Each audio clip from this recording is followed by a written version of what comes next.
Kanu's case is bigger than the court.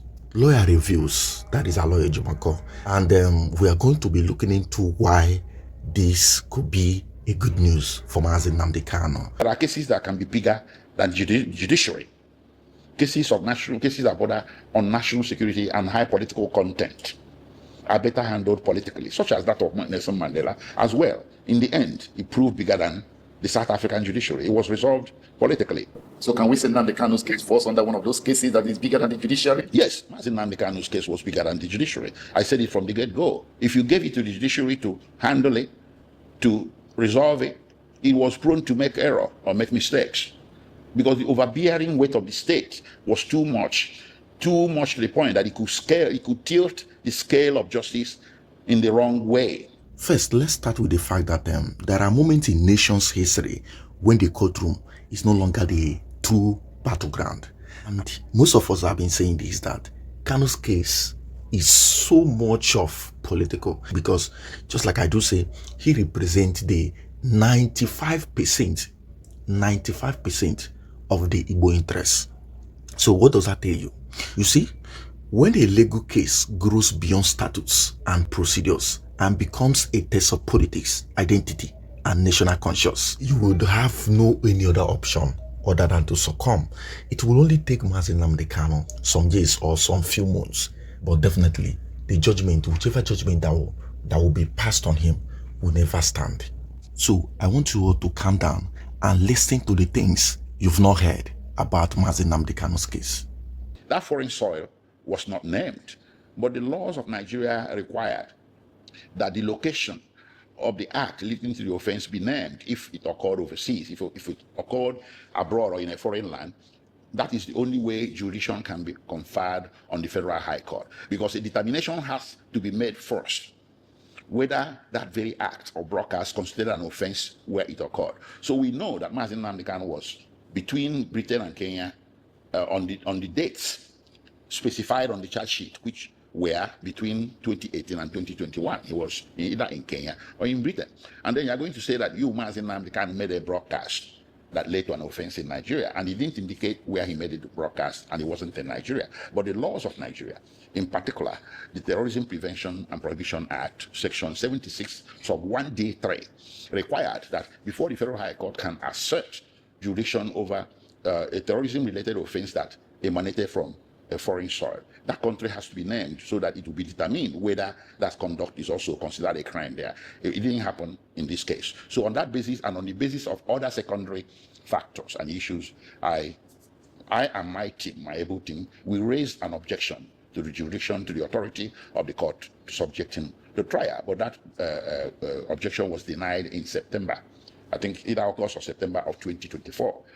Whereupon we proceeded to the Court of Appeal to determine the question. And then from there, things began to unravel, the recusal of the judge, the assignment of the case, and so on and so forth to the new judge, all the way to March 2025, when I stepped down as lead counsel and handed over the mantle to Chief Kanagari. According to Aloy Jumako, that is the former lead counsel to Nnamdi Kanu, this is exactly what has happened. In a recent interview, Ejimako made a bold statement that Nnamdi Kanu's case is bigger than Justice Omotosho and even bigger than judiciary itself. But what does that really mean? And why could this development actually signal good news for Kanu? Now, let's break it down. Ejimako argues that from the very beginning, the Nigerian state framed Kanu's case wrongly. He insists it was never truly about terrorism or treason, but about political agitation for self-determination. According to him, the call for Biafra was not an absolute demand, but a bargaining position, a message that said, if we are treated fairly as Nigerians, agitation becomes unnecessary. If we are not, then the call for separation grows. In that context, criminal prosecution, he argues, could never resolve the underlying issues. The bone of contention wasn't terrorism or treason, but agitation for a separate state. And there's a proviso in that. If you treat us well, we're happy to be Nigerians. That's what he's saying. He has always said that. He has always made it clear that Biafra is not absolute. It's a means to an end. If you don't treat us well, equally, as Nigerians, then you let us go and have a separate state. That's what Nnamdi Kanu was saying. Now, when Ejimako says the case is bigger than the justice, omotosho, or the judiciary. He is not attacking the judge personally or the judiciary. Instead, he is making a broader point. Some cases carry such heavy political and national security weight that no single judge can resolve them without pressure, just like what we all experienced on that day, because Justice Omotosho was obviously reading scripts, not judgment. Ejimako also compares Kanu's case to historic figures like Obafemi Owolowo, Nelson Mandela, Martin Luther King, and some others, and we all know how their cases ended.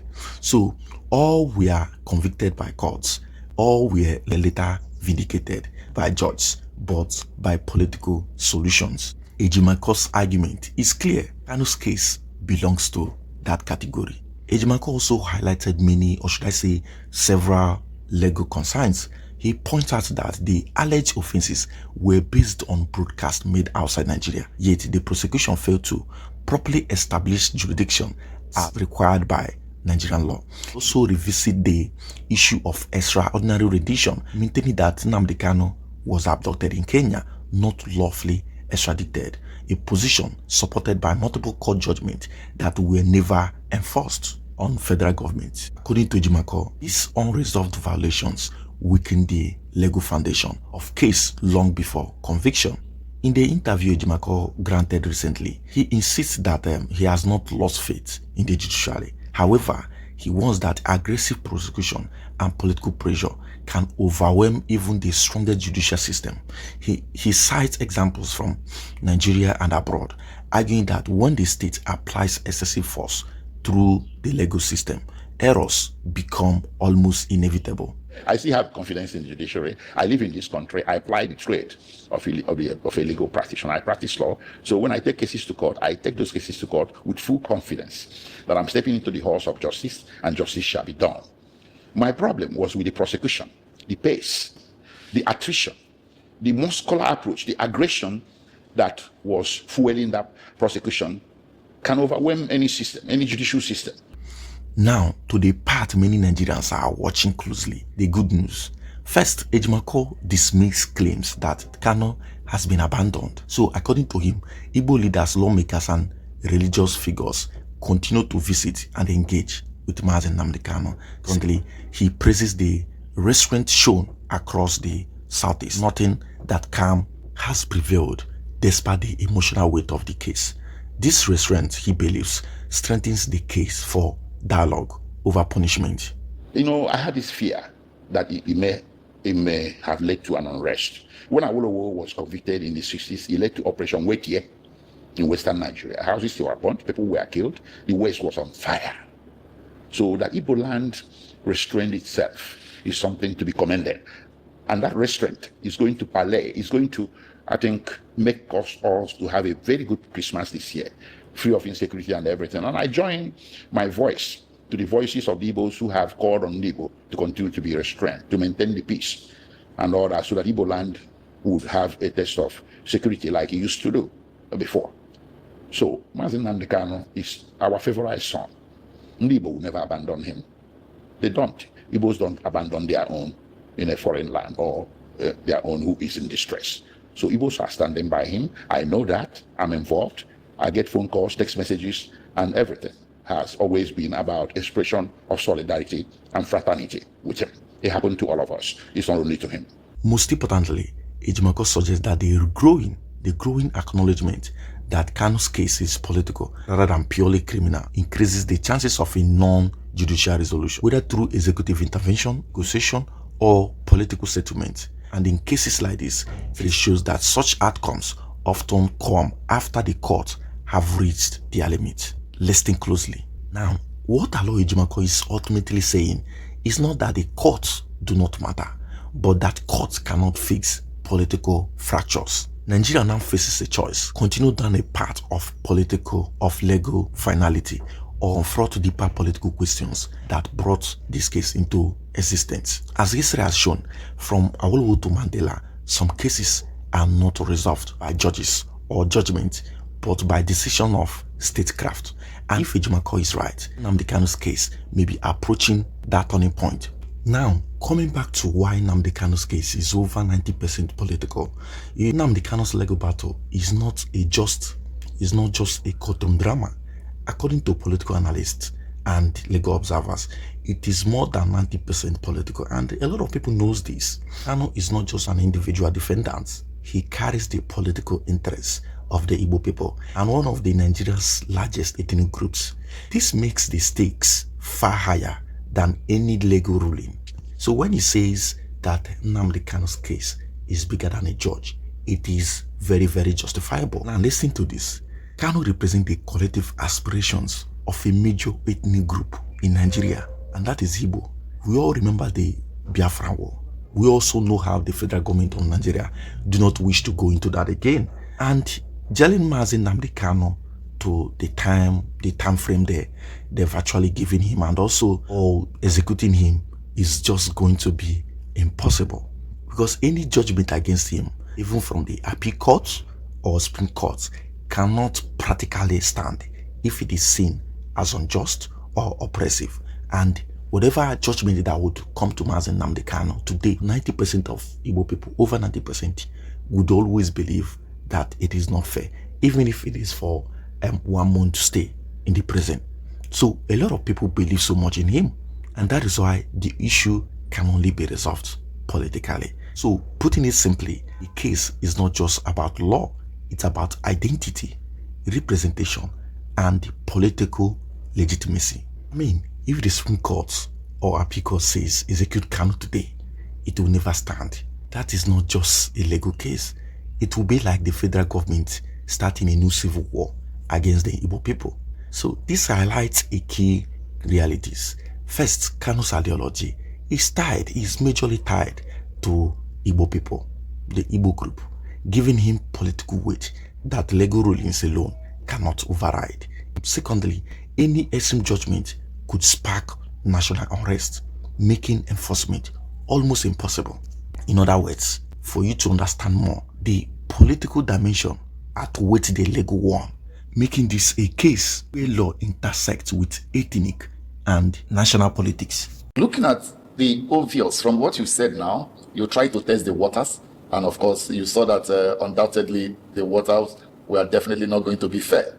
So did it affect your confidence in the judiciary still going ahead with the case? Well, as a lawyer, if I lose confidence in the judiciary, I better hang my shingles and my boots and whatever, and go to the village and resort to famine and, the face of meetings and so on and so forth. So if IPOB was de-proscribed and redesignated as a non-terrorist group, Nnamdi Kanu wouldn't have faced prosecution for those alleged offenses. So I wasn't really more into the monetary aspect of these judgments. I was more into the policy expressed in those judgments. That if the federal government had obeyed a single one, particularly the one from the Federal High Court, Nnamdi Kanu would not be in Nigeria today. He would be in Kenya fighting extradition request from Nigeria, which was what they were supposed to do in the first place. Now, this is the things I want you to take down. Kanu's case cannot be treated purely as a criminal matter as it stands today. No matter what you see, forget about what is happening on the judiciary. The federal government, courts, and political actors must consider the wider implications for Nigeria's unity and stability. Mind you, someone that was sentenced as a terrorist is being visited by lawmakers, by governors, and you think it's just a legal stuff? No, it cannot. It can never be.